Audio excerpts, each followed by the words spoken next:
Oh my god, Alyssa. Oh, I got bit. Hey everyone, welcome to the channel. Today we're going to look at some of the wildest viral snake clips I could possibly find, and as always, I'm hoping to hear what you think about them in the comments. Let's dive in. Oh my god, Alyssa. Oh, I got bit. And that might not be a python, so I'm scared.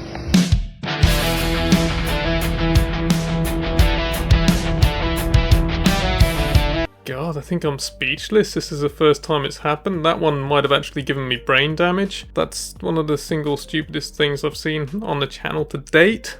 And I believe actually when I saw the description, the person actually described it as one of the dumbest things they'd done themselves. The situation in Florida where everyone's going gung-ho looking for pythons and just becoming an amateur snake wrangler overnight, it's starting to claim some victims. This is Ben and Jerry, and I'm saying they because it's two heads, not because it's 2025. They have two heads with two functioning brains. They flick out their tongues at the different intervals. Look at that. This is insanely cool. Both heads actually will eat food, and this snake is 12 years old. That was a California king snake with what we call dicephalism, which is just a technical term for having two heads basically. These turn up quite regularly in colubrid snakes, and you see them in turtles sometimes as well, these two-headed specimens, and sometimes they do okay. Often you'll see ones that live to 2, 3, 4 years old, sometimes 5 years old, but in my experience one that lives to over 10 years old is very, very rare indeed. What you can see is the villagers have actually killed the snake and they're slowly opening it up to get the woman's body back. Now, the real issue is that these reticulated pythons are the longest snake in the world. They're one of the apex predators of Indonesia, where no other animals will mess with them. Even tigers and saltwater crocodiles will leave these creatures alone because they're so high up in the food chain. And sadly, what happens is, as you can see, as human beings need more and more resources, they spread out further and further into the jungle, and you end up having human-wildlife conflict. I mean, he's partially correct with them getting into conflict with humans because of humans expanding into their territory, their habitat. That part I agree with, but the idea that a tiger or a crocodile won't mess with a retic, that's not really based in anything real whatsoever, in fact. Tigers have been seen fighting reticulated pythons and other large constrictors. Most of the time they win, to be frank. Sometimes they don't. We'll look at that a bit later on in the video. A saltwater crocodile, on the other hand, would completely obliterate a reticulated python. Even a really big retic would struggle to take on a crocodile that was, you know, of full weight, as it were. The thing about Forrest Gallant is, on my channel you might notice sometimes I struggle to find the words or I miss a word out. That's because I'm severely dyslexic, so sometimes I struggle to find the words, and that's just how it is. What's different with Forrest Gallant though is that he doesn't say the wrong word sometimes. He goes off on a whole tangent talking about something that's either not true or completely made up. I don't know if he knows it's not true or if he believes some of this stuff, but there's been a few times where he's just said stuff that just doesn't make sense in reality. I do this as therapy to kind of help me realize that this probably is never going to happen again. A rare simultaneous snake and hawk attack cutting a Texas woman deep. Are you looking up now? Oh yeah, I'm constantly looking up. Her arm now wrapped in healing, but emotionally it's tough. The nightmares are horrific. They're terrible. Out in Silsbee, Texas, Peggy Jones had been mowing the lawn. I was just riding along, minding my own business. Out of the blue sky, a snake fell onto her arm. Your instincts are just to sling it off. Then instead of slinging on off, he wrapped around my arm. Just wrapped around, and as I'm slinging, he's striking and striking. He's striking my glasses. The snake over and over again, lunging towards Peggy's face. All you could see was this, it looked like a big wide mouth coming at your face. After 4 tries, a hawk then ripping the snake away. Pretty unfortunate that she is, you know, quite obviously not a reptile person, to have a snake land on you and then a hawk attack you to rip it off. I think it's a little bit disingenuous the way this was kind of told in the news, as if it was a snake attacking at the same time as a hawk attacking. I think the snake was probably freaked out basically, and it was probably striking all over the place. But what I will guarantee you is that the damage to her arm was definitely done by the hawk. A snake, which I'm guessing was probably like a rat snake, just can't do that kind of damage.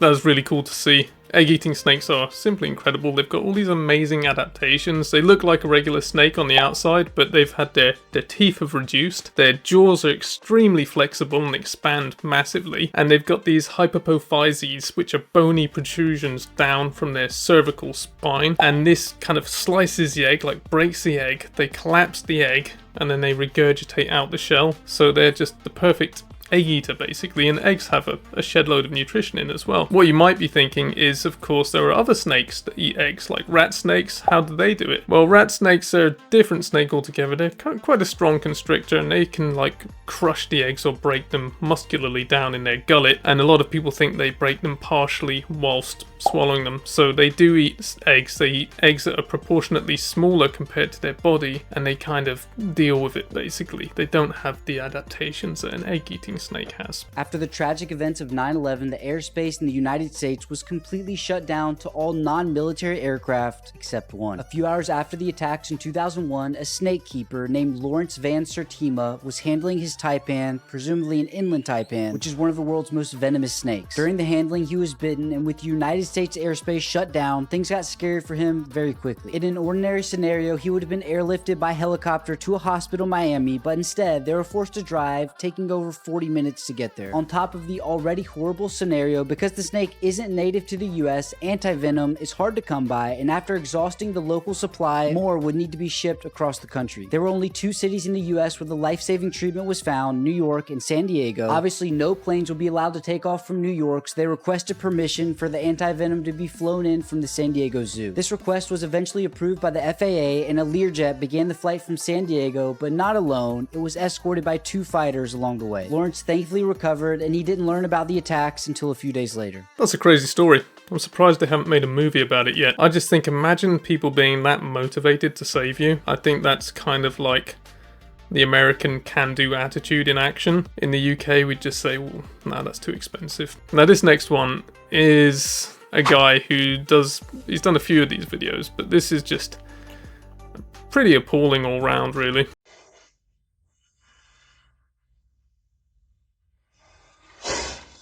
That's it. Well, that's it.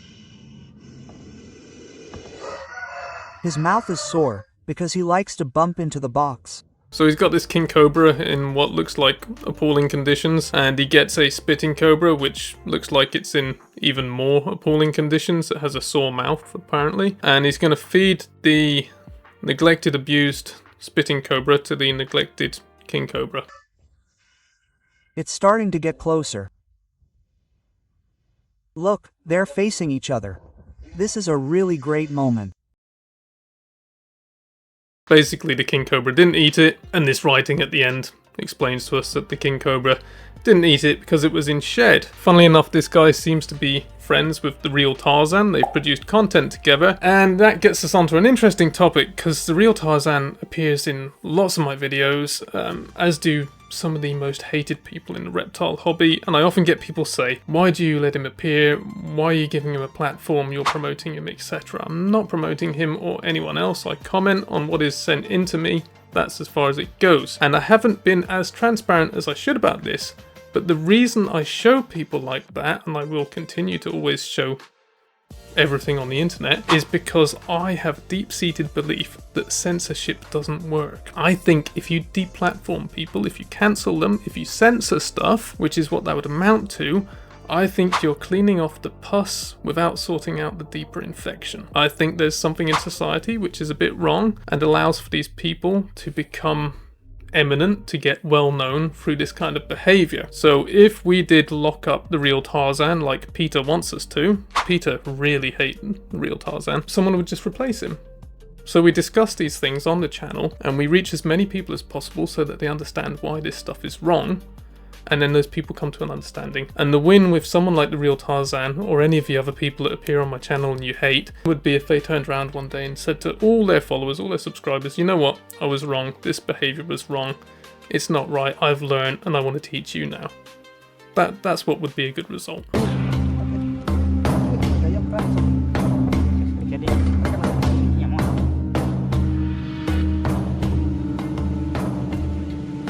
This is a guy who I featured in a previous video a while back, supposedly bitten by a king cobra after wrangling it.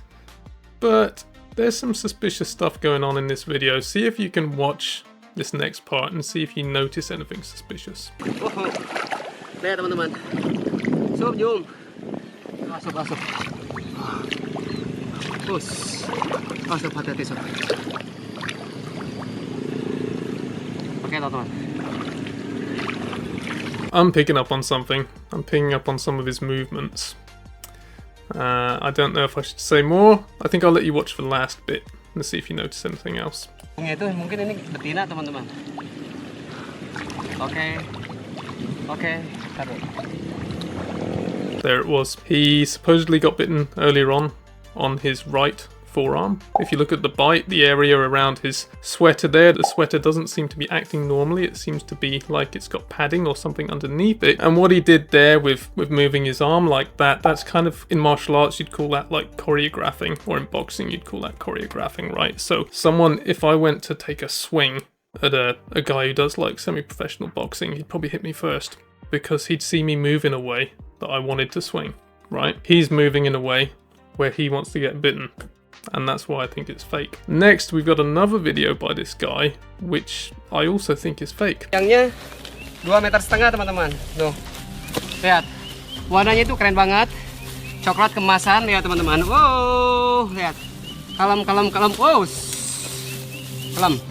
Wow, mantap sekali. Lihat. Wes, ses, ses. Ses, ses, ses. Mau ngegelet kokot deh. So he's gone out with his little pink backpack and he's caught this king cobra and he proceeds to wind it up and annoy it for quite some time.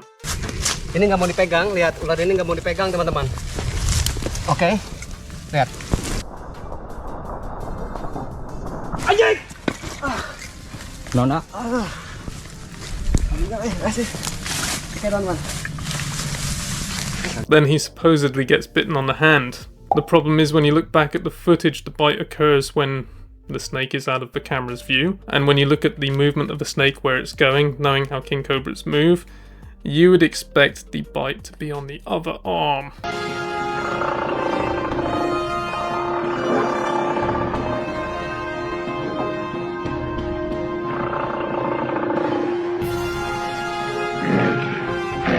There we go, I said we'd get to it. Tigers will attack reticulated pythons.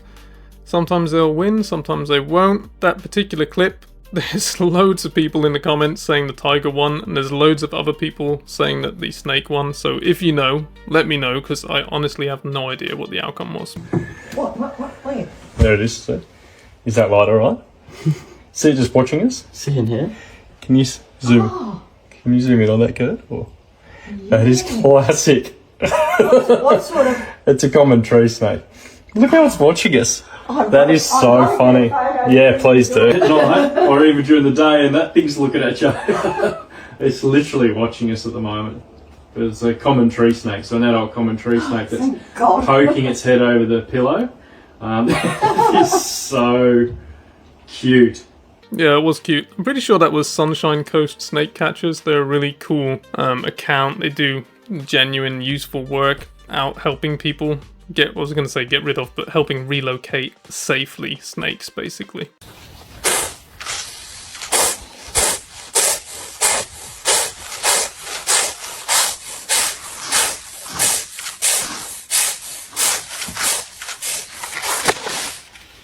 It was one of the worst pieces of AI slop I've ever seen. I'm not even sure what we're supposed to make of that. A snake that puffs itself up like a bicycle tire, then flops on the floor. What, when an extra spiky hedgehog gets too close?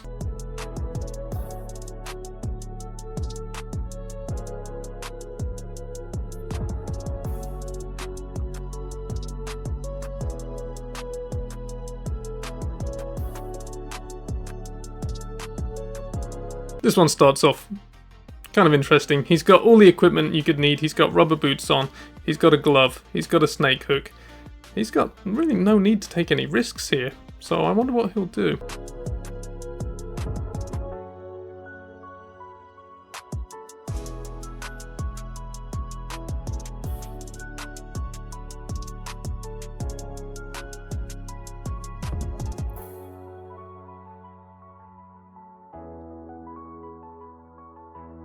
So yeah, naturally you'd take off your protective gear and risk a bite from a Russell's viper.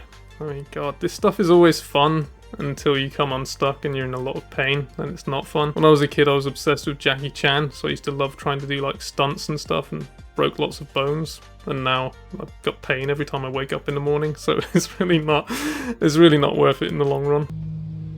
Check out this northern pine snake. How beautiful is she? This is our outdoor northern pine snake enclosure that we tried to replicate for these snakes so they can act as if they're in the wild. We have some galvanized sheet metal here with some screening on top to keep them from getting out. And one of the biggest things that we had to make sure we did was we created a drainage pipe here that goes down about 3 feet, and it allows them to go down there in the wintertime and hibernate, and then we cover up with some pine needles to help insulate it. But they've hibernated in here a couple years already, and we have a couple nests of eggs that are in the ground. We're letting them go naturally, but we got a nice big 7-foot northern pine male right here that we're gonna pick up and just kind of show you how big this snake is. This is a beautiful snake, and if there's a snake that I recommend that you kind of get into, I would say the northern pine snakes are pretty docile once you pick them up and get them used to you. But this is a beautiful adult male, a lot of nice white coloration. Northern pine snakes are really cool. They're a beautiful species. If you can get one that's really crisp, black on white, they look stunning, and they get pretty huge as well. All I know about that guy is that he was a pro baseball player, and now he loves animals, so he just does what he wants basically, and he's breeding them outdoors. That's a really cool, well thought out setup. I know northern pine snakes are actually endangered in some areas. I think New Jersey and Maryland, maybe they're endangered. I know they go as far north as the Pine Barrens basically, so any breeding of them in a responsible way is a pretty cool thing to do. By the way, if you are enjoying this video, don't forget to subscribe.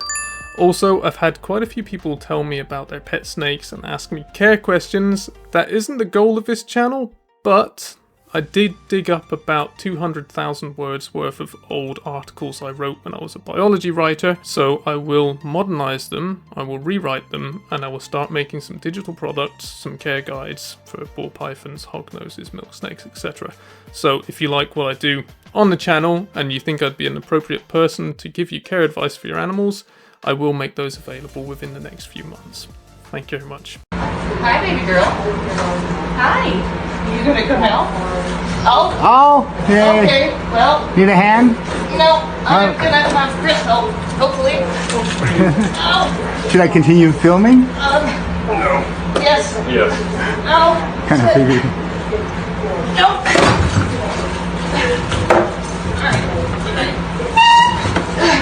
Okay, no, I need you to get the other end done. Like, quickly, please. Off of me. I need you to unwrap her from my shoulder, please. Okay. Get her off. Nope. So, this is why you have 2 people. Can we see if we can get her off of my arm? Okay, her wrapping my leg isn't as so. Reticulated pythons are no joke. As soon as the snake got its nose out of the tank and it moved its head that quickly, that should be your cue that it was hungry, it was ready to eat something. I don't know why it's in a big glass tank. I don't know if that was its setup or if it was some kind of like feeding tank or what. I've got so many questions about this clip. How would you get one that long and not know the cues that told you it was hungry and ready to eat something? I don't know. Should I give them the benefit of the doubt and assume that they were distracted by the fact they were filming? Is that possible? Here they go again. Oh, look at it, dancing.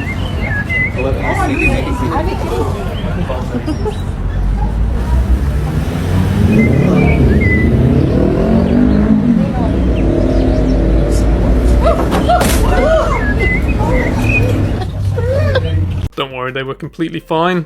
We've headed over to Australia for some light relief, showing us some carpet pythons doing their ritual battles between the males to decide who gets to mate with the females. It's pretty cool to see. They can handle drops like that. It's not recommended. They could hurt themselves, but overall they're generally okay. They're a tough species.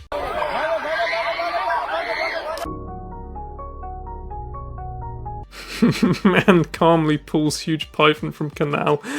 It's so calm, everyone's running around and shrieking and screaming.